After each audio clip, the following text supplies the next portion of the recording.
Hello again, everybody, and welcome to Choices Finding Your Joy. Paula Vail here, and we are going to find some joy today, as well as inspiration and education. I am so happy to share with everyone Steve Hasenberg.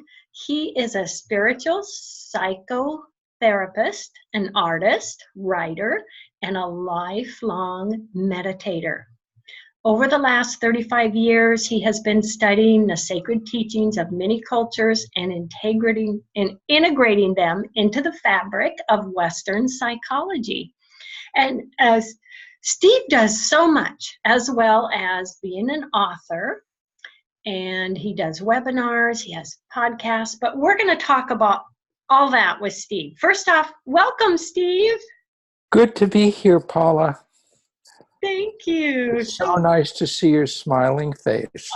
So happy. Yes, I'm sending hugs your way, Steve. Good. That's what I do. I'm a hugger. I love that. I'll take them. Oh, well, I would love, you have such an amazing background. I would love to have you share a bit about that with everyone, please. Of course. Where would you like me to start? Before birth or after birth? You choose. Well, we talked before the radio show a bit, and you wanted to know how my spiritual path began. And many nights when I was 10, 11, and 12, I would be up at night, and I'm sure this is true for a lot of the listeners. I would be up at night wondering where I would go if I died. Mm-hmm. I'd wonder where I came from, and I'd wonder why I was here. And that was so strong for me. If it wasn't nightly, it was weekly, and it just went on and on. And then when I was 12, I was at a YMCA camp in northern New Jersey. And it was twilight, and I was involved with a baseball game, and I was waiting my turn at bat. And as I waited, I flew out of my body, and I wound up in a tree in the right field, looking and observing the game. And I didn't have any fear. I should have had fear, but I had no fear. In fact, I had a state of was like an empty awareness, non-judgmental, non-thought-provoking, a kind of harmonious experience. And I wondered how it happened, but then I shot back into my body. And I was waiting. I thought I had gone mad, how boys think about it at 12. I must be going crazy. And then I shot out again into the other side of the field. And this time I was observing, I had the thought, which was absolutely unusual at that point, I am not just my body. I am also a spirit. And there are two of me. And that other part of me is absolutely peaceful. And I came back into my body. And in some way, that represented the extension of the journey that I was already on to find out my purpose here and who I was. So that's how it started. I love that. And, searching for our purpose. Yeah, I have to share, I was a preemie baby, 2 pounds, less than 3 pounds. Not supposed to survive the night, but I did. And so for me, when I was a kid and my life was, I was meant to be here. Mm. What's my purpose? Mm-hmm. And I'm going to be grateful for that. That is so amazing, Steve.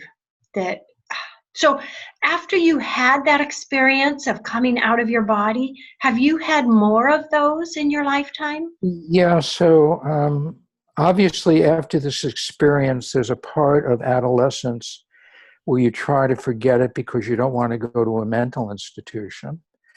Boys get very frightened about these things. And I had started there are a few things that happened, but I started meditating with Maharishi Mahesh Yogi, and people know who that is from the Beatles because they studied with him for a while. And so I began the TM technique, and I wound up in Mallorca, Spain when I was 22. And I was meditating in my room, and all of a sudden I felt this vibration in my body. And the feeling was that I was becoming absorbed in my own being. And then I shot out the top of my head, and I was watching myself meditate from the ceiling.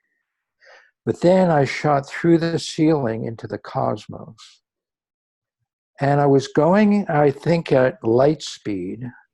I saw planets, I saw constellations, stars, and I was in a state of awe, thinking that I should be in fear, but it was all going so quickly I couldn't be afraid. And I wound up at a barrier.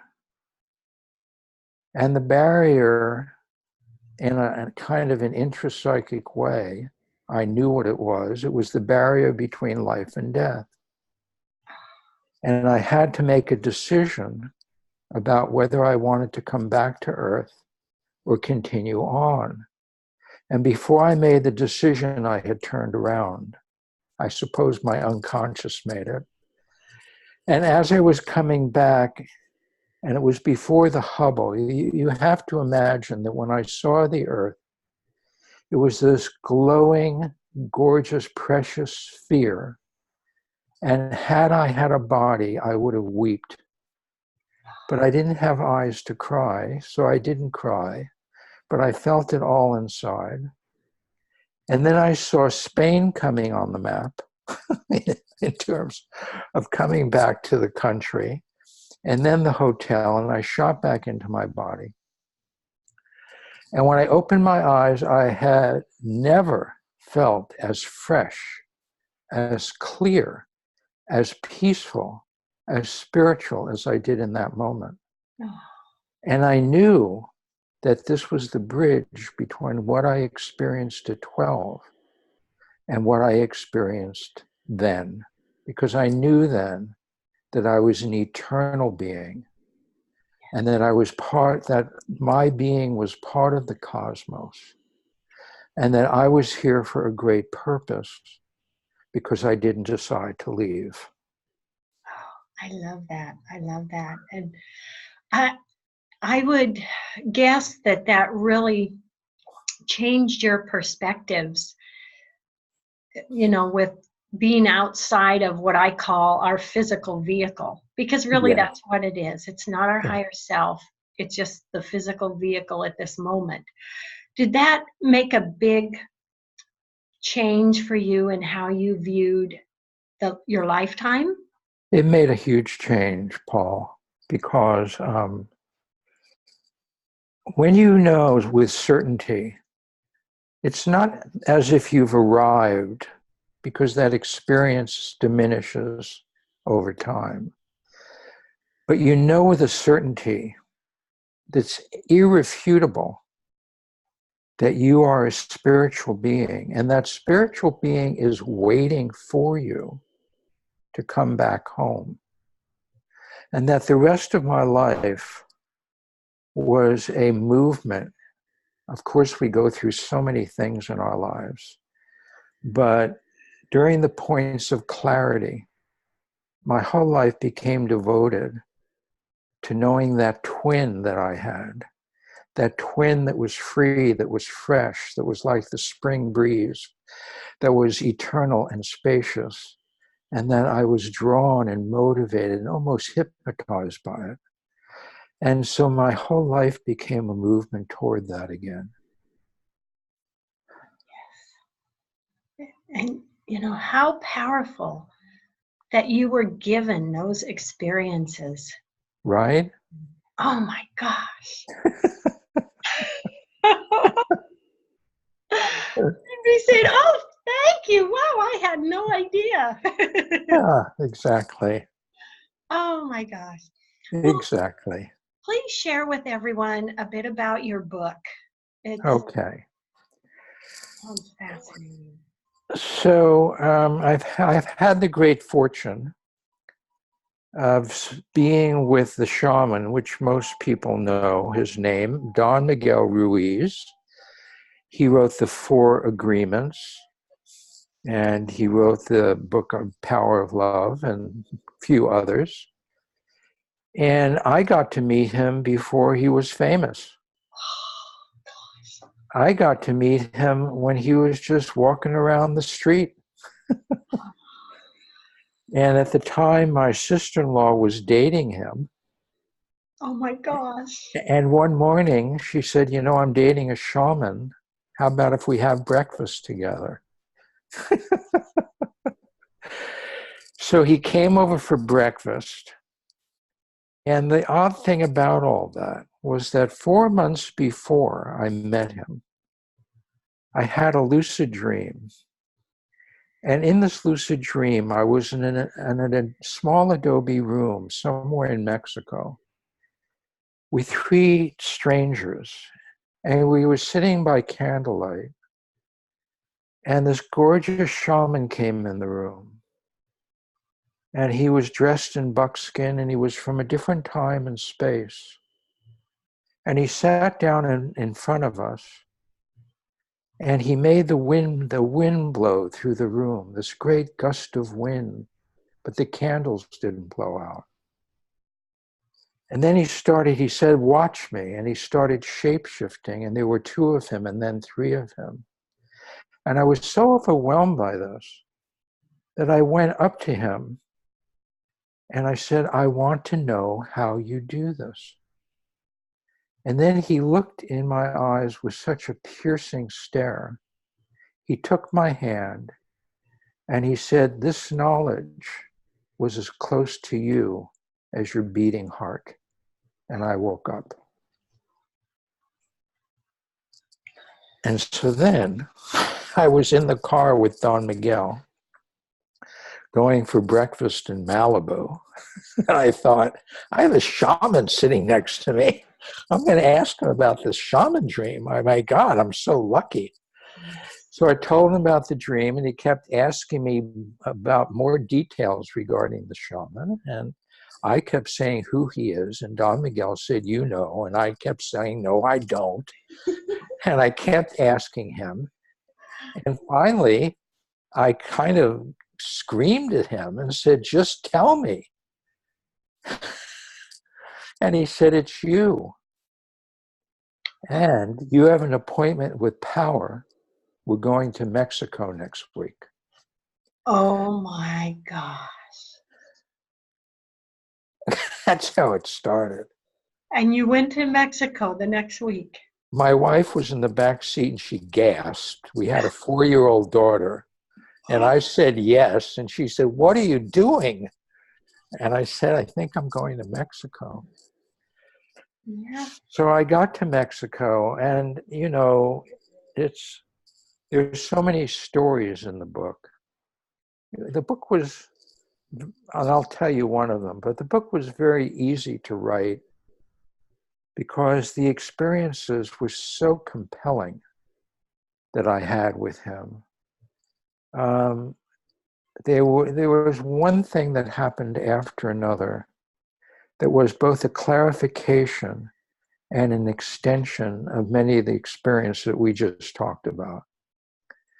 So I'll give you one as a teaser for the book because it's probably the most dramatic one. And I'll tell you part of it because it would go on for a while. But we were standing at the front of the Palace of the Jaguar. Just so your listeners understand, Teotihuacan was the largest city in Mexico and in South America in the 6th century. It was the 6th largest city in the world. And it was populated by the Toltecs. And it was a very elaborate city. Just think of the Mayans, something like that. And so we were standing at the stairway that went down into the palace. And we walked down probably 2 flights of stairs. And we were in these dark hallways. And there was a room to my left.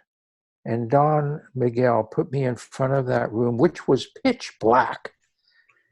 And he said, just stare into this room. And I stared into it for maybe 5 minutes. And I turned to him and I said, this is completely absurd. There's nothing in here. I'm going to go back upstairs. And he said, just keep looking. Within a minute, this light started spinning from somewhere deep inside this room. And it came toward me with an explosion. And it absolutely took me over. And my heart was filled with an onrushing flood of love that was so powerful that I fell on the floor weeping. And as I was on the floor, I realized that my hand was touching a foot. It was actually a sandal in this dark, cavernous room. And I was first frightened by it. But then as I looked up and saw the face, I realized that it was Jesus Christ. Oh. And he was putting his hand on my head as I was standing there weeping, and he took me to heaven. Oh, oh, isn't that beautiful? Oh my gosh. I know I have tears just telling you right now. Yeah, that I'm tearing up. That's so beautiful. I just personally love shamanism. I've loved my shamanism training and the journeys and going beyond death, but not, to experience that. Oh my gosh. Isn't that just so amazing, Steve? There are no words. It goes beyond all words, but I try to put it in words in the book. Yes. And a lot of the story is about the experience right after that. Oh. And what was it like seeing Earth from heaven? Yeah. And then being with Christ again later in the day. It was something else. Oh, I just can't even imagine how that made you feel. That is so beautiful. I know. Oh my goodness. And, and now you can share so much with so many people because of your experiences, Steve. Yeah, thank you, Paula. And I'm so grateful you do. Oh my gosh. Thank you. Yeah. And the interesting thing is that all of this was quite private. I was one of the people who brought Don Miguel out to the world in the beginning. And I set up conferences and I set up talks for him. And little by little, he got very famous. And I've been a very service-oriented person. And I wasn't thinking about bringing this information out. I was just doing my work and doing mindfulness workshops and relationship workshops. But then what happened is that about 5 years ago, 5.5, I got very, very ill. And I had something called Epstein-Barr virus, but I also had brain inflammation to the point that I was slurring my words. I couldn't think in the future. I couldn't intuit. I had a hard time walking. I had no energy. And I went through this period of losing everything. I lost our home, lost my practice, and I was just living on the proceeds we had from selling our dream home. And I thought every day I would get up, and I'm talking about this because I think it's important for people to know that illnesses have great meaning, and that illnesses are initiations. And that I was initiated. I wasn't initiated immediately, and it took many years. Every morning when I woke up, I would pray, is this gone yet? Is this gone? I can't live anymore. I just had no energy whatsoever. So the thing that, many things, there were many medicines that got me better, but I think that the deepest medicine was learning to be self-compassionate. And that I had always been compassionate to others, to a fault. And I thought, I really did, that I was compassionate and self-loving with myself. But I had realized one day during the middle of the illness, when I was at my gravest point, that even though everything that was taken from me, there was one thing that was left. And what was left was that I was capable of love.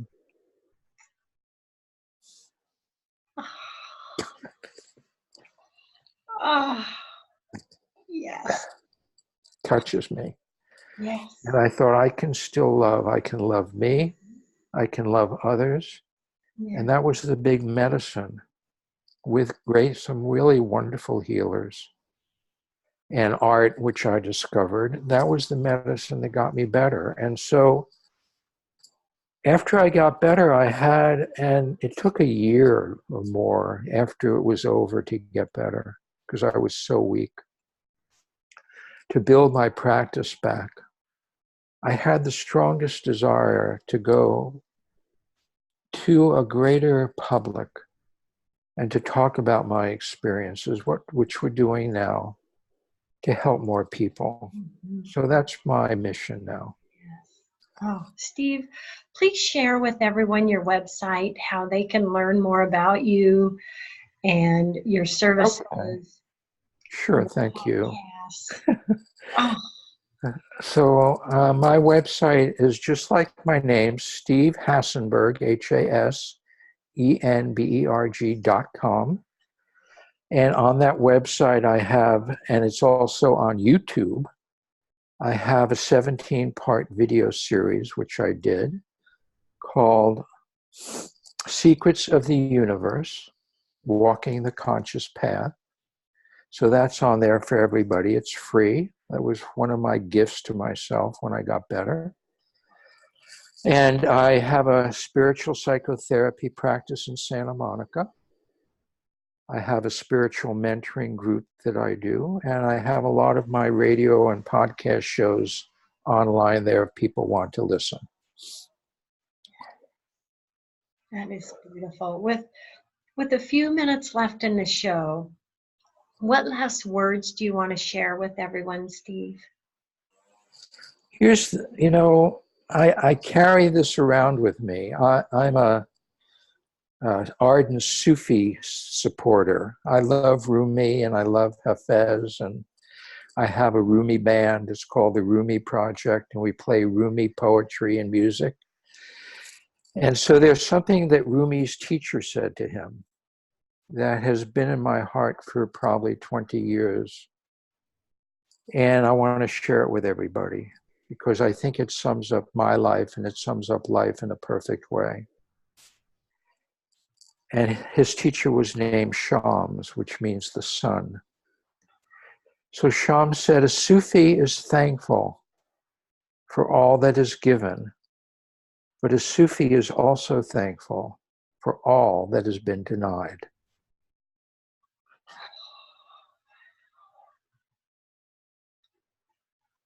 So we become thankful for everything, knowing what's difficult, what is challenging is an initiation into a larger iteration of ourselves. What is good and happy we take and we bring into our hearts, but we don't turn from what's difficult, because the difficult parts of my life have allowed me to be where I am now.